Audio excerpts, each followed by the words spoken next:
It's as big as they get on Monday Night Football. Defense is going to win it. Defense win championship. Brady able to throw and hit Evans again, trying to spin for more, and he gets there. Touchdown, Tampa Bay. Goff throwing and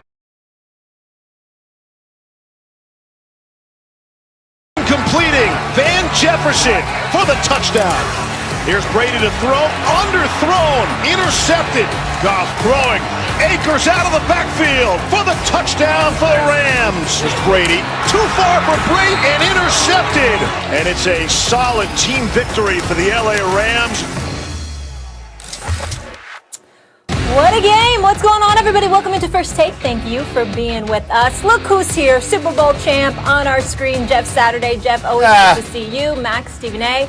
I'm Molly. Karen. What? Are you mad because he's going to correct do I have to look at Jeff this early? Do I have to look at Jeff? No, I usually get to see him at around 11 o'clock. I got to deal with him at the top of the show. He came here to mess with me this early. You know it, Stephen A. You know it. That's right. That's right. And by the way, ready, baby. You just took a little shot. I'm always ready. I'm always ready. And by the way, Max and Molly, especially you, Molly, I got a text this morning. Now, I lost a bet 2 years ago.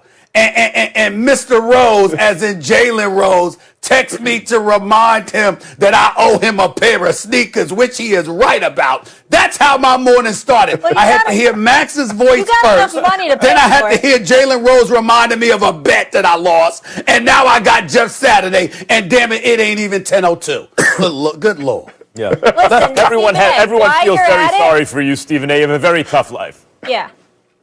Stephen A., why don't you pick up some his and hers? I'm a size 8.5. I won't be mad at you. Christmas is right around the corner. I got you. I got you, Molly. For you, I will do that. I believe you. I will do that. I believe you. I do. All right, fellas.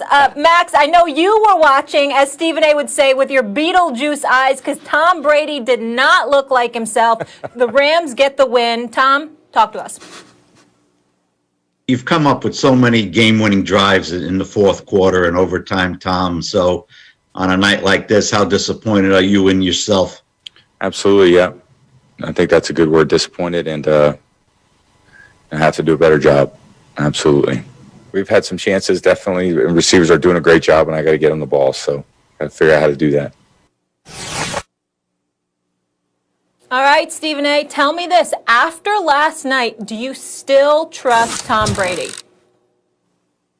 I do. I don't like what I saw last night. I'll be the first to admit that. But when we talk about whether I trust him or not, I'm going to go to somebody's body of work as opposed to, what they've done in the immediate moment. I'm not going to be a prisoner of the moment when it comes to Tom Brady. Certainly, he was overthrowing receivers. Certainly, that he's leading the league in incompletions with 20-plus yards. I think he's got about 33 incompletions on the year. We know that's not impressive. He's completed about 25% of his passes for 15 or 20 yards plus. So we get all of that, and we understand it. And when you got Chris Godwin, Mike Evans, Gronkowski, and of course Brady, and of course Antonio Brown, there is simply no excuse for it. Tom Brady's got to get his act together because the losses that he has incurred this season has been against top quality teams. But what I would remind everybody is that he's supposed to have a veteran coach in Bruce Arians that would ask him to stop throwing those damn things. Why don't you throw some intermediate passes? Why don't you run the damn football? You've got Ronald Jones. You've got Leonard Fournette. Leonard Fournette is no slouch. You got him there for a reason.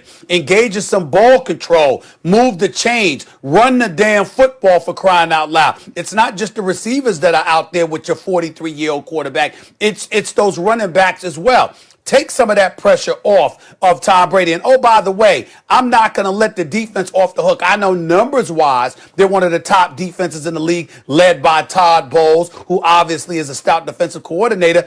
But two of the days where they really wet the bed was when they got blown out by New Orleans. And then last night, again, no pressure on Jared Goff whatsoever. He sat back, took pictures, called his lady, said, I'm coming. What time you want dinner tonight? Let's hang out afterwards, etc., etc. I mean, there was just no pressure whatsoever. I mean, he was standing back there taking pictures, for crying out loud. So I look at all of those things and I'm saying, this is the ultimate team sport, is it not?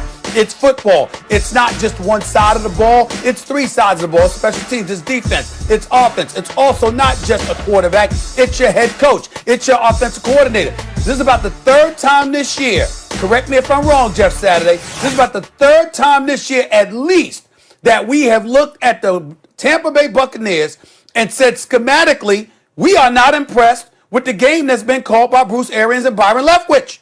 We're not impressed. And so somehow, some way, they've got to get it together. The question is, do you trust that Tom Brady will? And I'm saying, even at 43, with these multitude of weapons, with what I've seen him do in good moments this year, I believe that when it's time, he will show up. You're going to have to show me differently. Until I see it, I'm not going to believe otherwise.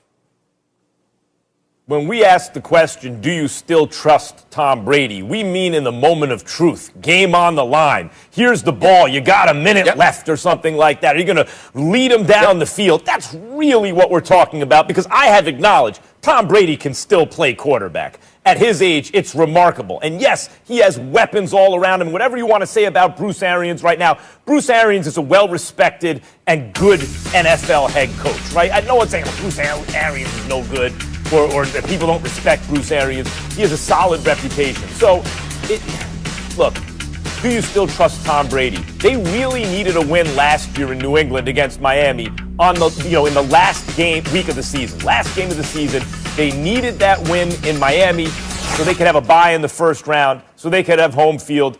They lost to Miami. They lost to the team they needed to beat in their division. How often has that happened to the Patriots on the last game of in the last game of the season? And you can say what you want. Tom Brady didn't have weapons and et cetera, et cetera. Okay, he had a defense. He had a great head coach. So you can't point there. Yeah, you have to also look at Brady. They didn't get it done, and Brady didn't get it done. This year so far, there have been some critical games against, obviously, their chief divisional rivals. They've lost them badly the second time. Against Chicago, right? Brady gets the ball back with, Nick Foles hit that receiver for the first down when he needed to. They kicked the field goal.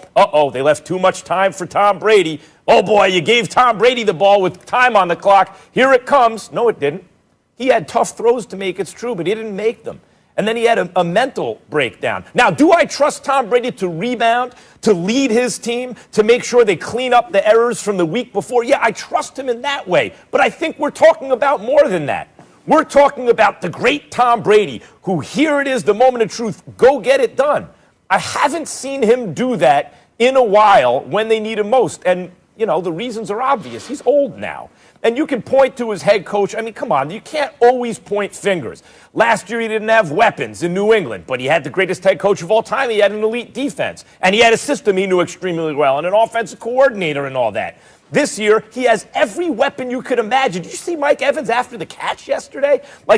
He has weapons he doesn't even know what to do with. He has so many weapons, and he has a defense. Now we're pointing to the head coach. No. Tom Brady, once upon a time, had a huge kind of advantage in decision-making. The league has caught up in that way. But as it's caught up, there are lots of quarterbacks who don't make bad decisions constantly anymore, right? Like, that has gotten better in the league, and it's coincided with his physical deterioration just because of age. He's not, and a league where quarterbacks can do much more now, physically. So I don't think it's fair today, the day after that game, the way it ended, and by the way, it's not like it was a scoring fest. 27-24 is like a regular NFL score. I don't think you can point to